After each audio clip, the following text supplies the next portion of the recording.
अब नहीं करो।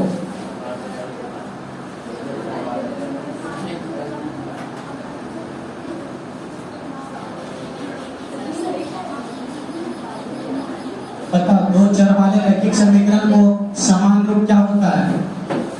ये x plus ay plus c बराबर क्या चीज? यही होता है ना दो चर वाले रैखिक समीकरण का समान रूप। बोलो दो चर वाले रैखिक समीकरण को हल करने के लिए कम से कम कितना समीकरण चाहिए? a2x plus b2y plus c2 बराबर क्या चीज? 0। जब दो समीकरण दिया रहेगा दो चर का, तो इसे हल करने के लिए कितना विधि जानता है? क्या विधि?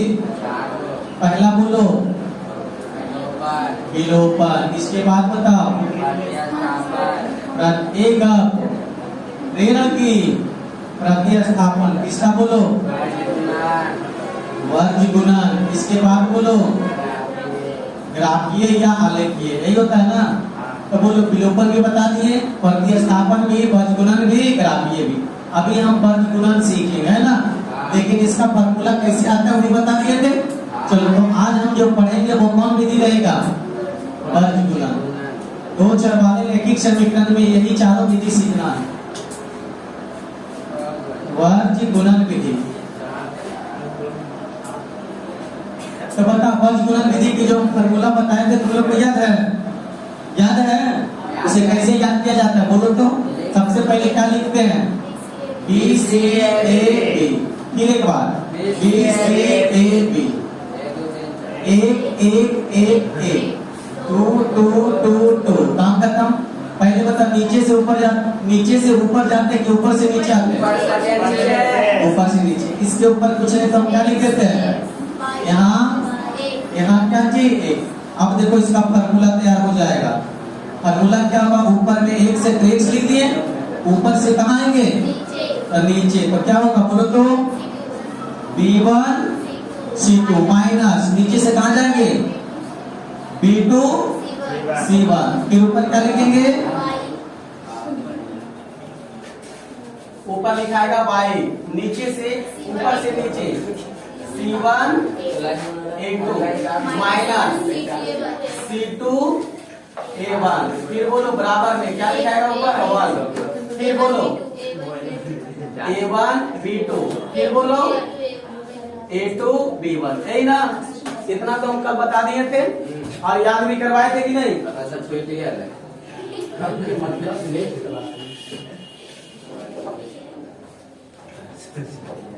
तो बताओ विलोपन का इतना बात पहले से याद है या नहीं है? बस अगर इसको याद है बाबू तो विलोपन विधि बिल्कुल आसान है। तुम्हें दिया रहेगा A1 B1 C1 के मान रखेगा, कैलकुलेशन करेगा, अपने आप बनेगा। एक्सरसाइज वर्ग गुणन कितना है बोलो तो मेरा? 3.4। चलो क्वेश्चन निकालो। सबसे पहला क्वेश्चन पढ़ो, ऊपर में क्या कह रहा है? पहले क्वेश्चन पढ़ो क्या कह रहा है। हाँ तो समीकरण हमें बताओ क्या क्या समीकरण है। पहला बोलो, पहला का पहला 8x प्लस 5y बराबर 9। दूसरा बोलो क्या है? 2y बराबर 4। समीकरण 1 और समीकरण कितना है? अब तुम लोग बताओ यहाँ से सबको A1 का मान कितना है? B1 का मान और C1 के मान, फिर बोलो A2 के मान, A2 के मान, सबको मान पता है ना? डायरेक्ट हम फार्मूला रख दे। फार्मूला क्या होता है? x बटा B1 C2। तो बोलो B1 के मान कितना हो जाएगा? 5 और C2 के मान 4 हो जाएगा रे। तो 4 बचे माइनस, आगे बोलो B2 के मान और C1 के मान, तो 9 बराबर 14। आगे बोलो C1 इंटू A2, तो C1 के मान और A1 के मान, सॉरी A2 के मान देखो, तो बोलो कितना हो जाएगा? मुझिया माइनस, फिर बोलो C2 के मान और A1 के मान 8 चौके बराबर, ऊपर में लिखेंगे 1। फिर आप A1 का मान और B1 के मान, B2 के मान 8 दूनी माइनस, फिर बोलो A2 के मान, A2 कौन है? A2 3 और B1 बन दिया, काम खत्म, यही बन गया। इसको लिखेंगे x बटा घटेगा कितना आएगा? फिर बोलो y बटा कितना आएगा -5। फिर बोलो 1 बटा कितना आएगा। अच्छा बताओ, जब सब आपस में बराबर है, इसके बराबर इसके बराबर, तो आपस में सब बराबर हो गया ना, तो क्या हम लिख सकते हैं क्योंकि x बटा 2 बराबर 1 बटा 1, माने ये बराबर हम ये कर दिए, कोई दिक्कत है? तो इसलिए बताओ तिरछा गुना करेगा तो x बराबर क्या हो जाएगा 2, एक के मान निकल गया। फिर हम वही चीज लिखेंगे, जब सब आपस में बराबर है तो क्या हम y बटे -5 बराबर 1 बटा 1 लिख सकते हैं? तो बोलो तिरछा गुना करेंगे तो इसलिए y बराबर कितना आएगा -5। काम खत्म, x के मान पाई के मान दिख रहा है तुम्हारे सामने। आसान है कि नहीं? सबसे आसान विधि बज गुणन होता है। बज गुणन में बस ये फॉर्मूला याद रखना, हम तो कहते याद नहीं रखो, सिर्फ क्या याद रखना, बीसीए में x/1 याद रखो, फॉर्मूला अपने आप लिखो, इस पर रखो, नहीं बन जाएगा। सबसे हल्का एंड आसान विधि कौन है? बज गुणन विधि। फटाक से बोलो,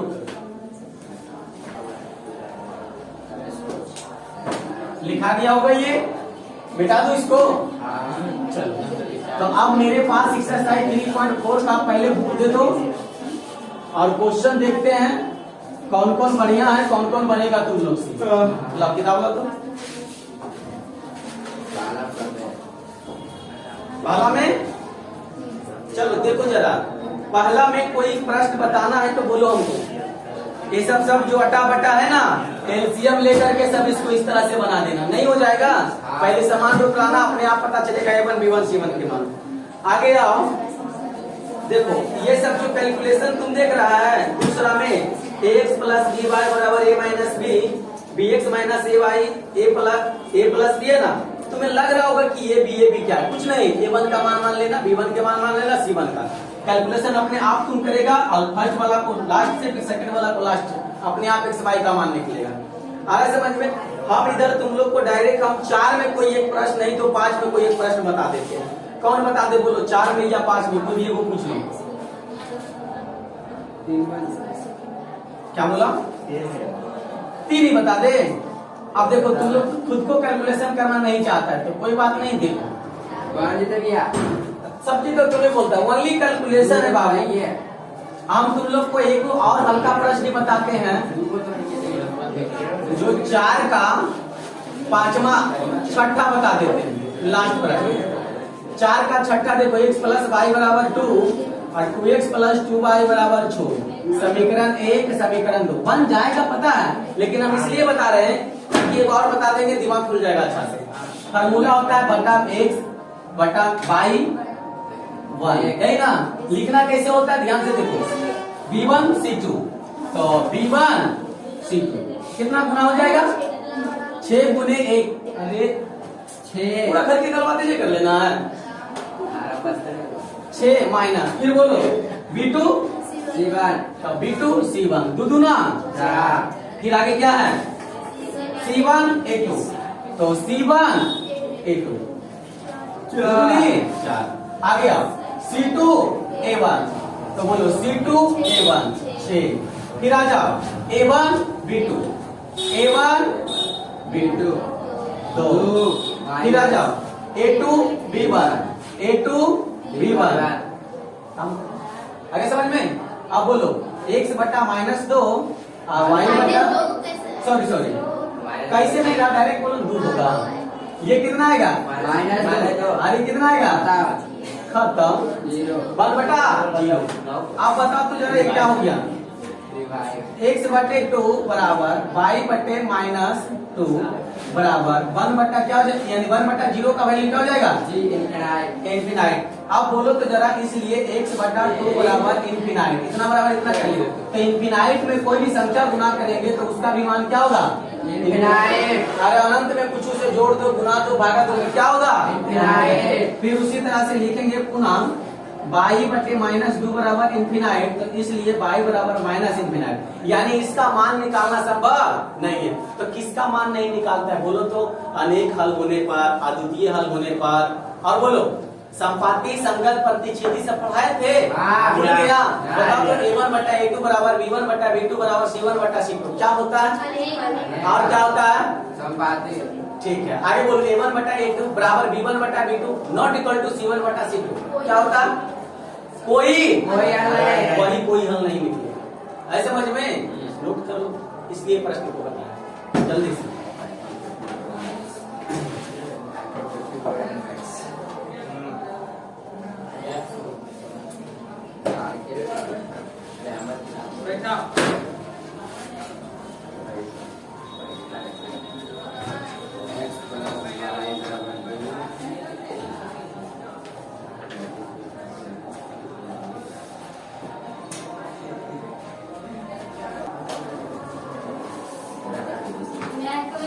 मिटा दूं इसको? हाँ। चलो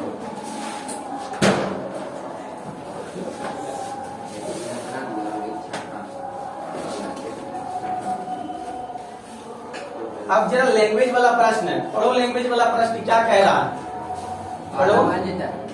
कह रहा है यदि 2 पेंसिल और 3 रबड़, पहले है क्या क्या चीज, पेंसिल और रबड़, तो मान लेंगे प्रश्न संख्या क्या है, 5वां छठा, मान लेंगे माना कि एक पेंसिल का कीमत, एक पेंसिल का कीमत क्या रुपया मान लें, 1 रुपया। फिर बोलो अब ये क्या चीज है, एक रबर का कीमत क्या मान ले, 2 रुपया। अब कोई विनोद आदमी है गया दुकान पर, 2 पेंसिल लिया, तो एक पेंसिल का कीमत 1 रुपया, तो 2 पेंसिल का कीमत, फिर 3 को रबड़ लिया, तो एक रबड़ का कीमत 22 रुपया, तो 3 रबड़ का कीमत, अब जोड़ करके वो पैसा कै रुपया दिया, काम खत्म। ये समीकरण क्या हो गया, 1। आए समझ में? फिर आगे विनोद गया था, अब कोई मोहन गया, तो 4 पेंसिल लिया, तब बोलो एक पेंसिल का कीमत 1 रुपया, तो 4 पेंसिल का कीमत 4x रुपया।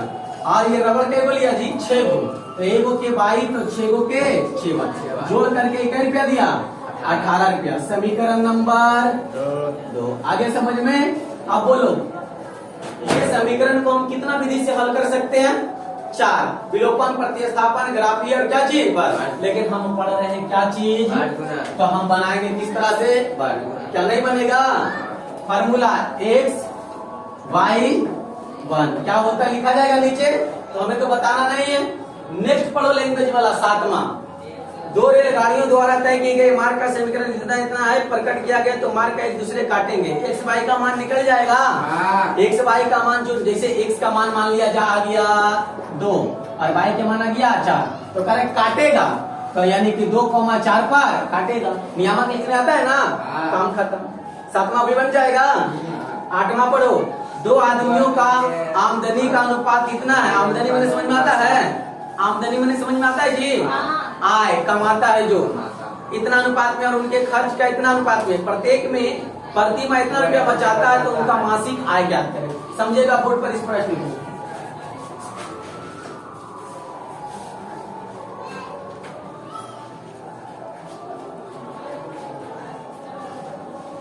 देखो ध्यान से, प्रश्न संख्या करें 8वां 9वां 8वां।